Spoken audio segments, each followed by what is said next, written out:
3 আসন মহেশপুর এবং কোটচাঁদপুর। আমরা সবাই আশাবাদী। এখন নমিনেশন দল থেকে সিদ্ধান্ত যাকেই দিবেন তার পিছনে আমরা সবাই ঐক্যবদ্ধভাবে কাজ করব। এটি হলো আমাদের সবার মধ্যে একটা সমন্বয় হয়ে গেছে অলরেডি। এটা আমাদের জেলা সভাপতি সাহেব আছেন, আমাদের জেলা সেক্রেটারি সাহেব আছেন, আমাদের নমিনি প্রত্যাশী সবাই এখানে আছে।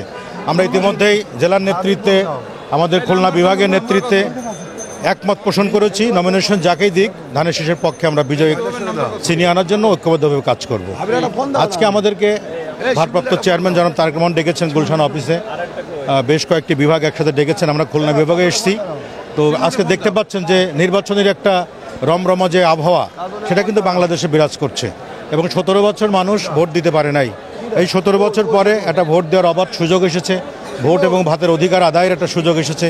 সেটি যদি সমন্বয় করে সবার স্বতঃস্ফূর্ত মনোভাবের মধ্য দিয়ে যদি জিয়া পরিবারকে সুস্থ রাখার চিন্তা করি, যদি দেশকে শান্তিতে রাখার চেষ্টা করি, রাজনীতি যদি সুন্দরভাবে পরিচালনা করার চিন্তা করি, গণতন্ত্র সঠিকভাবে পরিচালনা করার চিন্তা করি, দেশকে রক্ষার চিন্তা করি, তাহলে আমাদের ঐক্যমতের কোনো বিকল্প নাই।